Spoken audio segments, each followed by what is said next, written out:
Hello aspirants, welcome back. Welcome to this wonderful platform. या APH GPAT अकॅडमीच्या online प्लॅटफॉर्मवरती तुमचं स्वागत आहे. तर एस्पायरंट्स, आजचा जो डे आहे 21 एप्रिल 2025, या आजच्या डेट पासून नायपर जेई 2025च्या ऑनलाईन ऍप्लिकेशनची लिंक ओपन झालेली आहे. तर आजच्या या सेशनमध्ये आपण हे डिस्कस करणार आहोत. So how to fill NIPER JEE 2025 application or application form. तर एस्पायरंट्स, आजच्या या लेक्चरमध्ये आपण स्टेप बाय स्टेप पूर्ण प्रोसिजर या ठिकाणी चेकआउट करणार आहोत की कोणत्या ऑफिशियल वेबसाईटवरती तुम्हाला फॉर्म फिलिंग करायचा आहे. सो फॉर्म फिलिंग करत असताना कोणते क्रायटेरियाज आहेत, फॉर्म फिलिंग करत असताना कोणत्या डॉक्युमेंटची रिक्वायरमेंट आहे, आणि सो फॉर्म फिलिंग करत असताना कोणत्या कंडिशन्स किंवा कोणत्या गोष्टींना सो सिरियसली कन्सिडर करायचं आहे, या प्रत्येक गोष्टीचं कम्प्लीट डिस्कशन आजच्या या ऑनलाईन प्लॅटफॉर्मवरती आपण घेणार आहोत. एस्पायरंट्स, ॲज यू नो दॅट की या 2025 ची जी नायपर जेई एक्झाम आहे, जॉईंट एंट्रन्स एक्झामिनेशन 2025, हे नायपर मोहाली कंडक्ट करत आहे. त्यामुळे तुम्हाला ऍप्लिकेशन फॉर्म फिलअप करत असताना फर्स्ट ऑफ ऑल तुम्हाला नायपर मोहालीची ऑफिशियल वेबसाईट वरती तुम्हाला जावं लागेल. जसे की तुमच्या समोर या स्क्रीनवरती दिसत असेल. Just you have to open the Google और गुगल क्रोम तुम्ही ओपन करा आणि तिथं तुम्ही टाईप करा नायपर मोहाली. जसं तुम्ही नायपर मोहालीला टाईप कराल तसं तुम्हाला इथं काही ऑप्शन्स मिळतील. नायपर सास नगर इथं तुम्ही क्लिक नाही करणार आहात. सो तुम्ही इथं फर्स्ट, सेकंड, थर्ड, फोर्थ आणि फिफ्थ रो मध्ये सो नायपर जेई 2025 असं ऍप्लिकेशन इथं देण्यात आलेलं आहे. So you have to click on this NIPER JEE 2025 application. याच्यावरती तुम्ही क्लिक केल्यानंतर तुमच्या समोर हे एक नवीन टॅब ओपन होईल, ज्या टॅबवरती तुम्हाला हे नायपरचं पूर्ण नेम इथं शो करत असेल. तर एस्पायरंट्स, इथं तुम्हाला पुढे यायचंय आणि या पेज वरती सो थोडंसं खाली आल्यानंतर या लेफ्ट साइडला कॉर्नरला हे वेगवेगळे 4 टास्क किंवा हे टूल बार तुमच्या समोर देण्यात आलेले असतील. याच्यामधला पहिला आहे शेड्यूल, सेकंड वन आहे master brochure, then third one आहे पीएचडी ब्राउचर, आणि लास्ट वन आहे जे की तुम्हाला इथं रजिस्ट्रेशन साठी लिंक प्रोव्हाइड करणार आहे. याच्यावरती तुम्हाला क्लिक करायचे रजिस्ट्रेशन वरती. जसं तुम्ही रजिस्ट्रेशन वरती क्लिक कराल, पुन्हा अजून एक नवीन टॅब ही तुमच्या समोर ओपन होईल आणि या टॅब वरती तुम्ही थोडंसं खाली स्क्रोल केल्यानंतर इथं तुमच्या समोर एक नोट पॉइंट आलेला असेल. तो म्हणजे NIPER JEE 2025 online registration dot click here. तर याच्यावरती तुम्हाला क्लिक करायचं आहे. त्यानंतर तुम्ही ऍप्लिकेशन फॉर्म साठी जे रजिस्ट्रेशन साईट आहे यांच्या ऍक्च्युअल पेज वरती तुम्ही याल. जसं तुम्ही इथं पोहोचाल त्यानंतर तुम्हाला इथं वेगवेगळ्या 4 टास्क हे नायपर मोहालीच्या सो ऑफिशियल वेबसाईट वरती तुम्हाला दिसतील. हे फॉर्म फिलिंग ही जीपॅटच्या फॉर्म फिलिंग पेक्षा कम्प्लिटली डिफरंट आहे. सो जीपॅट मध्ये फॉर्म फिलिंग करत असताना firstly you have to go under the registration करावं लागतं. तुम्हाला तुमचा रजिस्ट्रेशन आयडी जनरेट करावा लागतो आणि after that so you can log in with the registration ID आणि त्यानंतर तुम्हाला ऍप्लिकेशन फॉर्म फिलअप करता येतो. पण नायपर जेई 2025च्या प्रोसिजरमध्ये फर्स्टली तुम्हाला पेमेंट करायचं आहे. इथं वेगवेगळ्या 4 स्टेप आहेत. त्यातली पहिली स्टेप आहे application fees payment, second step आहे you know your application payment status, then third step आहे फिल ऍप्लिकेशन फॉर्म, आणि लास्ट आहे प्रिंट ऍप्लिकेशन फॉर्म. याचा अर्थ नायपर जेई 2025चा ऍप्लिकेशन फॉर्म हा तुम्हाला फिलअप करत असताना firstly you have to go under fees payment. तुम्हाला पहिल्यांदा फीस पे करायची आहे. त्यानंतर तुम्ही पेमेंटचं स्टेटस चेक करणार आहात, ऍप्लिकेशन फॉर्म त्यानंतर फिलअप करायचं आहे आणि लास्टली तुम्हाला प्रिंटआउट मिळणार आहे. तर एस्पायरंट्स, पहिल्या टास्क वरती आपण क्लिक करतोय. जसं आपण फर्स्ट टास्क इथं ओपन करतोय, तुमच्या समोर काही या ठिकाणी हे सो ब्रॅकेट्स ओपन झालेले आहेत जिथं तुम्हाला तुमची अॅक्युरेट इन्फॉर्मेशन फिलअप करायची आहे. एस्पायरंट्स, यामध्ये पहिल्यांदा तुम्हाला रजिस्ट्रेशन नंबर प्रोव्हाइड करायचा आहे. What is this registration number? हा तुमचा प्रिव्हियस युनिव्हर्सिटी नंबर असतो. जसं की तुमच्या सो बी फार्मसीमध्ये तुमच्याकडे एनरोलमेंट नंबर असेल किंवा तुमच्याकडे PRN नंबर असेल. जर एस्पायरंट्स हे दोन्ही नंबर तुमच्याकडे अवेलेबल नसतील, देन या ठिकाणी तुम्ही तुमचा प्रिव्हियस सेमिस्टर म्हणजे 7th सेमिस्टरचा सीट नंबर ही तुम्ही इथं देऊ शकता या ठिकाणच्या ब्रॅकेटमध्ये. त्यानंतर पहा एस्पायरंट्स, नेक्स्ट कॅन्डिडेट नेम आहे. कॅन्डिडेट नेम मध्ये तुम्हाला 2 ऑप्शन आहेत की आणि दोन्ही ऑप्शन हे कंपल्सरी आहेत. फर्स्ट ऑप्शन आहे कॅन्डिडेट नेम ऑन मॅट्रिक्युलम. जसं की तुमच्या 10th वरती असेल सो आधी तुमचं नेम आहे की सरनेम आहे हे तुम्हाला चेकआउट करायचं आहे एस्पिरंट्स, ऍज पर द मॅट्रिक्युलेशन आणि as per the Aadhaar card. हे दोन्हीही नेम तुम्हाला इथं पुटअप करायचे. त्यानंतर तुम्हाला तुमचा डेट ऑफ बर्थ इथं ऍड करायचा आहे जो काही असेल, आणि केअरफुली डेट ऑफ बर्थ मध्ये, त्यानंतर ऍप्लिकेशन फॉर्म फिलअप करत असताना सेशन अप्लाइड मध्ये, त्यानंतर कॅटेगरी मध्ये, त्यानंतर मोबाईल नंबर आणि तुमचा जीमेल मध्ये कोणत्याही प्रकारची मिस्टेक नाही झाली पाहिजे. सो त्यामुळेच हे लेक्चर तुमच्यासाठी हेल्पफुल आहे. फॉर्म फिलिंग करत असताना या सगळ्या गोष्टी तुम्ही प्रायरली कन्सिडर करूनच तुम्ही फॉर्म फिलिंगला या ठिकाणी जायचं आहे. त्यासोबत एस्पिरंट्स तुम्ही तुमचा डेट ऑफ बर्थ फिलअप कराल, मोबाईल नंबर जो तुमचा करंट मोबाईल नंबर असेल तो तुम्ही फिलअप कराल, त्यानंतर तुमचा ईमेल आयडी ही तुम्हाला इथं ऍड करायचा आहे. सो या फॉर्म फिलिंग मध्ये सगळ्यात इम्पॉर्टंट टास्क असते ती म्हणजे याच्यामध्ये असणारं सिलेक्शन. तर aspirants most of the candidates नायपरचा फॉर्म फिलअप करत असताना इथंच कन्फ्युज असतात. वेगवेगळे जे रो दिलेले आहेत हे नेमकं कशासाठी आहेत, याच्या पाठीमागे काय लॉजिक आहे किंवा याच्या पाठीमागे काय यांचं मिनिंग आहे. तर एस्पिरंट्स हे लक्षात घ्या. एक सिंगल कॅन्डिडेट बी फार्मसीवाला सिंगल पेपर ही देऊ शकतो. If you want to attend session 1 तो सेशन 1 ही देऊ शकतो फक्त. If you wanted to attend session 2 only तर तो सेशन 2 ही देऊ शकतो. So if you wanted to attend for all the session both the session 1 session 2 तर तो दोन्ही सेशन सोबत देऊ शकतो. पण एस्पिरंट जसं तुम्ही सेशन 1 ला अप्लाय कराल तर सेशन 2 तुम्हाला देता येणार नाही, आणि सेशन 2 च्या रिझल्ट मध्ये तुमचं तिथं रँकही तुम्हाला डिस्प्ले केला जाणार नाही. जर तुम्ही सेशन 2 देत असाल तर सेशन 1 ही तुम्हाला देता येणार नाही, आणि सेशन 1 च्या रिझल्टच्या लिस्ट मध्ये तुमचा रँक हा डिस्प्ले केला जाणार नाही, आणि तुम्ही इलिजिबल असाल ओनली एमटेक साठी अँड पीजी डिप्लोमा साठी. सेशन 1 मध्ये तुम्ही फक्त या ठिकाणी अलाउड असाल किंवा ऍप्लिकेबल असाल session M form, MS and MBA साठी. त्यानंतर सेशन जो थर्ड वन आहे ऑप्शन मध्ये हे आहे सेशन 1 प्लस सेशन 2. पण जसं तुम्ही याला सिलेक्ट कराल सो तुम्हाला 1000 रुपीज फीस एक्स्ट्रा चार्ज केली जाईल. पण तुम्हाला दोन्ही सेशन मध्ये तुम्ही इलिजिबल राहाल, दोन्ही सेशन तुम्हाला अटेंड करता येतील. मॉर्निंग टेस्ट ही देता येईल, आफ्टरनून टेस्ट ही देता येईल, आणि दोन्ही टेस्ट दिल्यानंतर दोन्ही रिझल्ट मध्ये तुमची रँक डिस्प्ले केली जाईल. आणि त्यानंतर डिपेंडिंग अपॉन युअर फिजिबिलिटी और depending upon your rank department तुम्ही चॉईस करू शकता, और युअर इंटरेस्ट तुम्ही चॉईस करू शकता. Whether you wanted to go for MBA, whether you wanted to go for MPharm, MS और एमटेक हे तुम्हाला नंतर चॉईस करायचं आहे. त्यानंतर मी हे सजेस्ट करेन की तुम्ही यालाच क्लिक करा, जेणेकरून तुम्हाला पुढे जाऊन खूप सारे ऑप्शन्स ओपन असतील आणि ऍज पर युअर रँक तुम्ही ऍडमिशन घेऊ शकता. त्यानंतर एस्पिरंट्स हे सिलेक्ट केल्यानंतर इथं अजून एक ऑप्शन तुमच्या समोर ओपन होईल, ते म्हणजे are you interested for MBA. आणि जर तुम्ही इथं नो करत असाल तर एमबीएच्या लिस्टमध्ये तुमचं रँक हा डिस्प्ले केला जाणार नाही.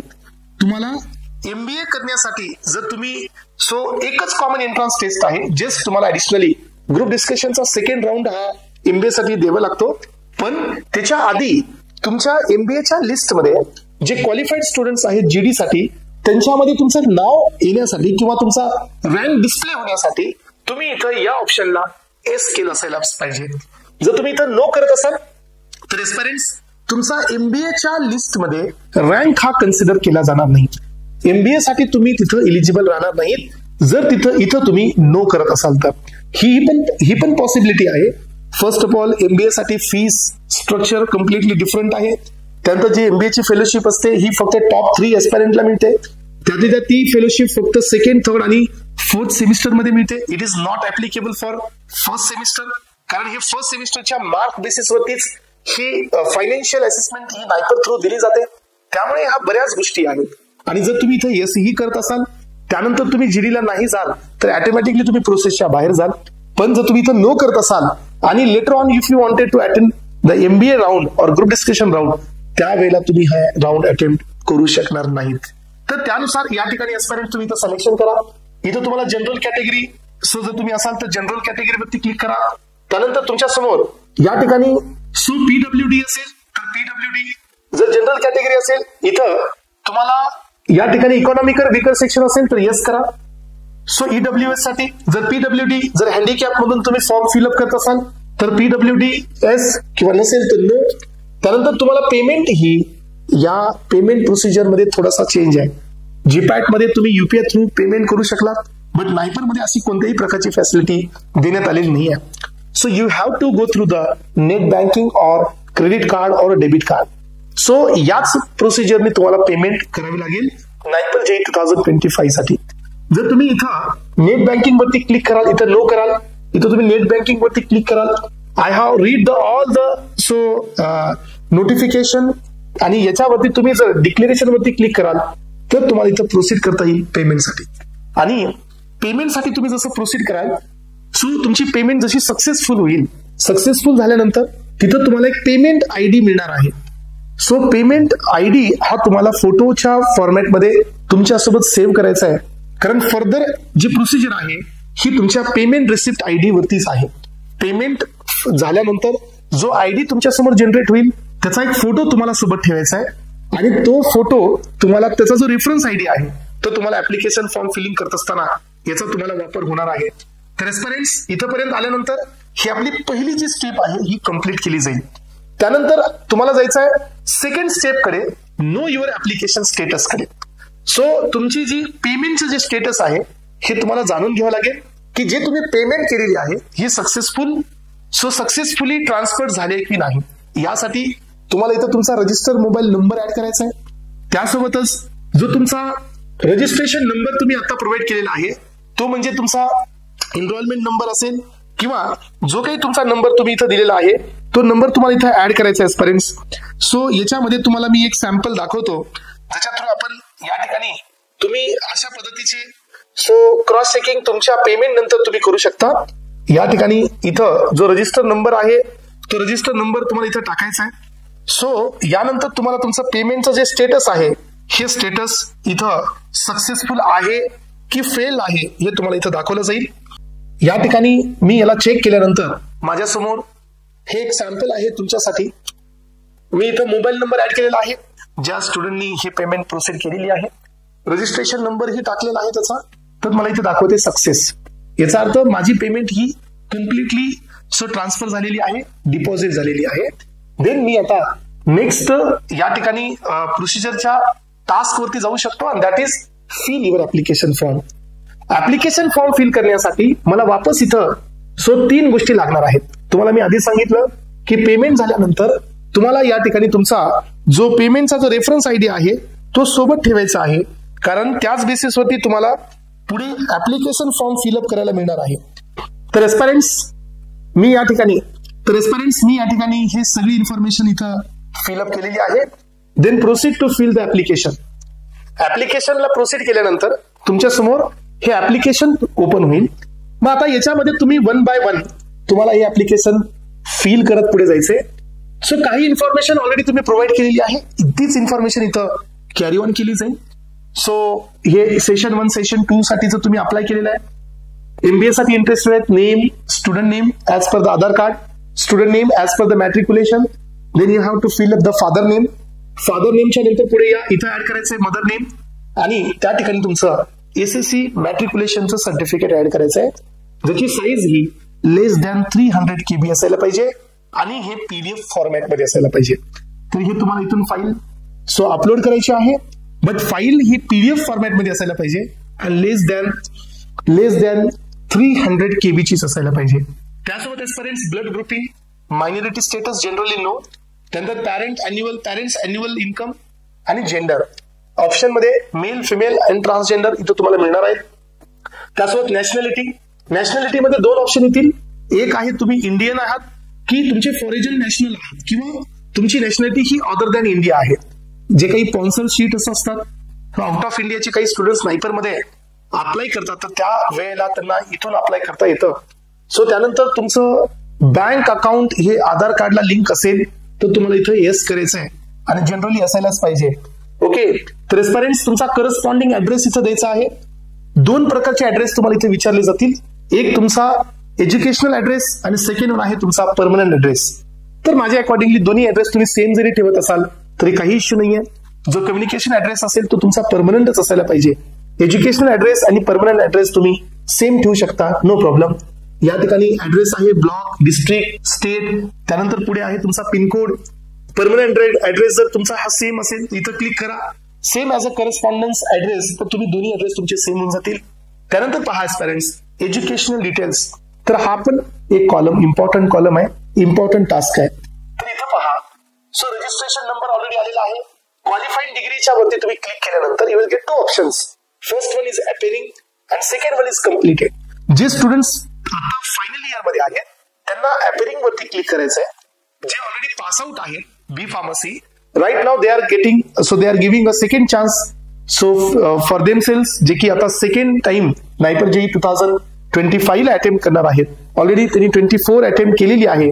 But so at that time त्यांचा रँक हा तेवढा ठीकठाक नसल्यामुळे right now they are again trying to attempt the GPAT NIPER 2025. तर त्या स्टुडंटसाठी इथं कम्प्लीट ऑप्शन वरती क्लिक करायचं आहे. जसं तुम्ही अपिअरिंग वरती क्लिक कराल तसं तुम्हाला पाठीमागच्या 7 सेमिस्टरची इन्फॉर्मेशन इथं द्यायची आहे. सो 7 सेमिस्टरचे पूर्ण फोटोज एकत्र करून त्यांची एक कॉम्बिनेशन किंवा कंबाईन्ड पीडीएफ तुम्हाला क्रिएट करायची आहे. आणि ही पीडीएफ 1 MB पेक्षा जास्त साईजनी नसायला पाहिजे.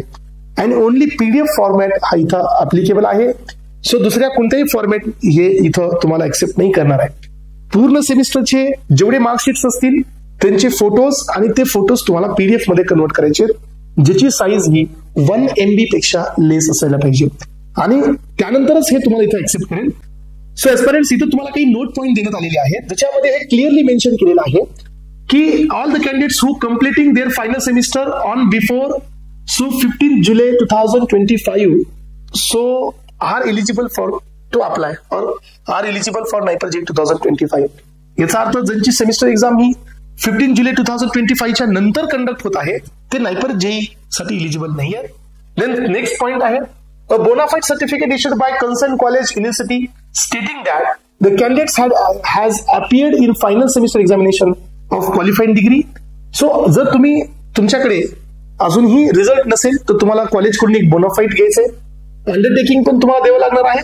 नॉन ज्युडिशियल स्टॅम्प पेपर 100च्या स्टॅम्प पेपर वरती तुम्हाला हे सांगावं लागेल की in case no result is declared by college till the 15 September 2025 इथपर्यंत रिझल्ट डिक्लेअर करण्यात आलेला नाहीये. जर डिक्लेअर करण्यात आला नसेल तर तुम्हाला या ठिकाणी एक बॉन्ड पेपर तुम्हाला देता येईल आणि ऍडमिशन घेता येईल. जर तुम्ही फायनल 8 सेमिस्टर मध्ये काही बॅकलॉग लागत असेल, एखादा सब्जेक्ट बॅक राहत असेल तर नायपरच्या ऍडमिशन प्रोसिजर मधून तुम्ही ऑटोमॅटिकली बाहेर याल. तर एस्पिरंट्स या सगळ्या गोष्टी तुम्हाला इथं माहित असायला पाहिजे. त्यानंतर क्वालिफाईंग डिग्री तुम्ही इथं बी फार्म वरती क्लिक कराल तर जेवढे इलिजिबल डिपार्टमेंट्स आहेत हे सगळे ऑटोमॅटिकली ते पिकअप करेल. तुम्हाला इथे जस्ट ओके करायचंय. सो तुम्ही जर क्वालिफाईड डिग्री जर इथं बॅचलर इन वेटरनरी सायन्स कराल तर जेवढे डिपार्टमेंट त्याच्यासाठी अलाउड आहेत तेवढेच तुमच्या समोर येतील. Just you have to click on the okay. So हे ऑटोमॅटिकली सबमिट होईल. तर एस्पिरंट्स पुढे या. नेक्स्ट पॉइंट आहे पासिंग इयर 2025. हे फायनल इयर स्टुडंटचं पासिंग इयर आहे. जे बॅकलॉग जे रिपीटर्स आहेत त्यांच्यासाठी पासिंग इयर हे 2024 असणार आहे. चला तर एस्पिरंट्स तुमच्या college name, previous university name आणि NIRF रँकिंग जे नॅशनल फेडरेशनची जी रँकिंग असते सो फ्रेमवर्कची NRF रँकिंग 2024 ची जी तुमच्या कॉलेजची आहे, नॅशनल फ्रेमवर्कची जी रँकिंग असते तुम्हाला इथं पुटअप करायची तुमच्या कॉलेजची, पण कंपल्सरी नाही आहे. त्यानंतर पहा इथं तुम्हाला सर्व मार्कशीट ऍड करायचे आणि आतापर्यंतच्या सगळ्या सेमिस्टरचा ऍव्हरेज CGPA तुम्हाला कॅल्क्युलेट करायचा आहे आणि तो ऍव्हरेज CGPA तुम्हाला इथं पुटअप करायचा आहे. सो जर तुमच्याकडे कोणते मार्कशीट नसतील तर तुम्हाला याच ठिकाणी यांच्यासोबत एक अंडरटेकिंग द्यायचं आहे जे की तुम्हाला बॉन्ड पेपरवरती द्यावं लागेल. सो ज्याच्यामध्ये तुम्हाला मेन्शन करावं लागेल की करंटली तुमच्याकडे 6 सेमिस्टर 7 सेमिस्टरचं मार्कशीट अवेलेबल नाही आहे.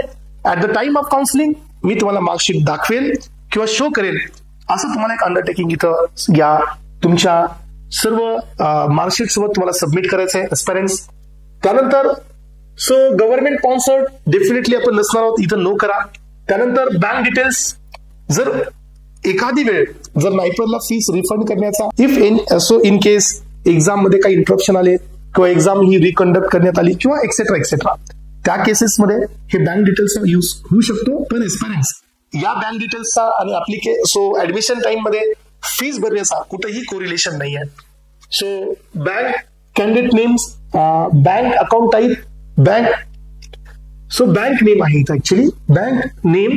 So bank account type, account holder name आणि त्यानंतर आहे बँक अकाउंट नंबर आणि इथं आहे तुमचा बँकचा IFSC कोड, हे तुम्हाला ऍड करायचंय. त्यानंतर पहा आधार नंबर हा कंपल्सरी आहे. वोटर आयडी नंबर हा ऑप्शनल आहे. प्रत्येकाने इथं प्रॉपरली आधार नंबर द्यायचा आहे, because whenever you are entering into the examination centre, त्या ठिकाणी तुमचं आधार कार्ड हे क्रॉस चेक केलं जाईल स्टुडंट्स. त्यामुळे आधार नंबर हा प्रॉपरली फिलअप करा.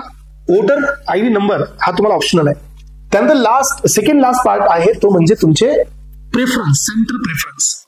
सो महाराष्ट्रामध्ये 4 वेगवेगळ्या सिटीज आहेत जिथे तुम्ही एक्झाम देऊ शकता. First one is Mumbai, second one is Pune, third one is Chhatrapati Sambhajinagar आणि फोर्थ वन इज नागपूर. ह्या वेगवेगळ्या 4 सिटीज मध्ये तुम्ही एक्झाम साठी जाऊ शकता. सो अदर दॅन महाराष्ट्र ही तुम्ही एक्झाम साठी अप्लाय करू शकता. Whether if you want to attempt your exam in Hyderabad, तुम्ही इथं हैदराबादला फर्स्ट प्रेफरन्स देऊ शकता. डिपेंडिंग अपॉन युअर सुटेबिलिटी तुम्ही हे प्रेफरन्स इथं फिलअप करायचे. जर तुम्ही फर्स्ट ऑफ ऑल जर तुम्हाला हैदराबाद घ्यायचं असेल तर तुम्ही इथं हैदराबादला क्लिक कराल. Second preference if you want to go for Mumbai, तुम्ही मुंबईला क्लिक कराल. Third preference if you want, जे तुम्हाला पाहिजे तुम्ही इथं या ठिकाणी फिलअप करू शकता. आणि लास्ट पार्ट आहे तुमचा फोटो अँड सिग्नेचर. याच्यामध्ये पण क्रायटेरिया आहे की photo size should be less than 50 KB and format JPG और JPEG या दोन्हीपैकी एक फॉर्मॅट चालेल. PNG किंवा अदर दॅन दिस हे फॉर्मॅट इथे एक्सेप्टेबल नसणार आहेत. Photo should be very clear, proper white बॅकग्राऊंडचा तुम्हाला अपलोड करायचा आहे. असं काही मेन्शन केलेलं नाहीये, बट स्टील जे तुमच्या जीपॅटच्या टाइम मध्ये जो फोटो तुम्ही बनवलेला असेल तोच फोटो तुम्हाला इथे अप्लाय करायचा आहे. त्यानंतर सेकंड वन आहे सिग्नेचर, जे की तुम्हाला व्हाईट पेपरवरती हे सिग्नेचर द्यायचं आहे जे तुम्ही जीपॅटच्या टाइम मध्ये अपलोड केलेलं आहे त्याच्याच. सो वेनी तुम्ही तोच सिग्नेचर इथं तुम्हाला अपलोड करता येऊ शकतो. याची साईज मात्र 30 KB पेक्षा लेस आहे आणि वापस फॉर्मॅट हा JPG और JPEG आहे. आणि हे सगळं फिलिंग झाल्यानंतर parents you have to click on the declaration and so don't try to go for save and submit. So preview and submit वरती क्लिक करा. प्रिव्ह्यू इन द सेन्स की तुम्हाला एक वेळा या सगळ्या इन्फॉर्मेशनला क्रॉस चेक करता येतं आणि जी इन्फॉर्मेशन तुम्ही दिली आहे सो दिलेली पूर्ण इन्फॉर्मेशन जर अॅक्युरेट असेल, कम्प्लीट असेल आणि कुठल्याही प्रकारचे चेंजेस नसतील तर तुम्ही फायनल बटन वरती क्लिक करा and that is called submit. Submit वरती क्लिक कराल. त्यानंतर जसं तुम्ही तो सबमिट कराल वापस तुम्हाला हे टास्क कंप्लीट झाल्यानंतर होम पेज वरून तुमच्या फायनल स्टेप कडे जायचं आहे आणि ते म्हणजे print your application form. So ही या नायपर JEE 2025 ऍप्लिकेशन मधली एकदम लास्ट प्रोसेस आहे जिथं तुम्हाला तुमचा आता त्या सो तुम्ही सबमिट केल्यानंतर तुम्हाला ऍप्लिकेशन नंबर येईल. ऍप्लिकेशन नंबर तुम्हाला एकतर मेसेज मध्ये येईल किंवा तिथं ऑटोमॅटिकली जनरेट होईल. तो application number, payment receipt ID, mobile number जो तुम्ही इथं देणार आहात आणि त्यासोबत तुमचा बर्थ डेट एवढं तुम्ही इथं फिलअप कराल तर तुमचा ऍप्लिकेशन फॉर्म मध्ये तुम्ही एंटर कराल आणि त्या लेफ्ट कॉर्नरला तुम्हाला एक बार मिळेल, एक टूल मिळेल ज्याच्यावर तुम्ही क्लिक कराल प्रिंट युअर ऍप्लिकेशन. जसं ऍप्लिकेशन तुम्ही प्रिंट कराल, सेव्ह करा आणि हे ऍप्लिकेशन फॉर्म तुमच्या मेलला तुम्ही सपोर्टेड म्हणून अपलोड करून ठेवा. एक प्रिंट आउट घ्या जे की तुम्हाला नायपरच्या ऍडमिशन काउन्सिलिंगच्या टायमिंगला हे सर्व डॉक्युमेंट्स तुम्हाला शो करावे लागतात. Being a NIPERian so I know all the processes जे की नायपरच्या ऍडमिशन टाइम मध्ये लागतात. पेमेंट जर सक्सेसफुल असेल तरच तुम्हाला ऍप्लिकेशन फॉर्म फिलअप करता येतो. पण तरीही लक्षात ठेवा जर तुम्हाला प्रिंट आउट मिळत नसेल तर 99.99% ऍप्लिकेशन फॉर्म हा सबमिट झालेला नाहीये. त्यामुळे प्रिंटआउट म्हणजे कन्फर्म आहे की तुमचं ऍप्लिकेशन हे नायपरच्या पोर्टलला सबमिट झालेलं आहे. Okay aspirants, so with this all information तुम्ही नायपरचा फॉर्म फिलअप करा. सो जर काही क्युरीज असतील, काही डाऊट्स असतील तर कमेंट बॉक्समध्ये तुम्ही तुमच्या क्युरीज, डाऊट्स हे ऍड करू शकता. Definitely I will answer your queries. आणि सो नायपरचा फॉर्म पुन्हा एकदा फिलअप करत असताना या सगळ्या गोष्टींना, या सगळ्या प्रिकॉशन्सला एकदा प्रायोरिटीवरती कन्सिडर करूनच तुम्ही हा फॉर्म फिलअप करा. Thank you so much aspirants. Thank you so much. Have a nice day. Thank you.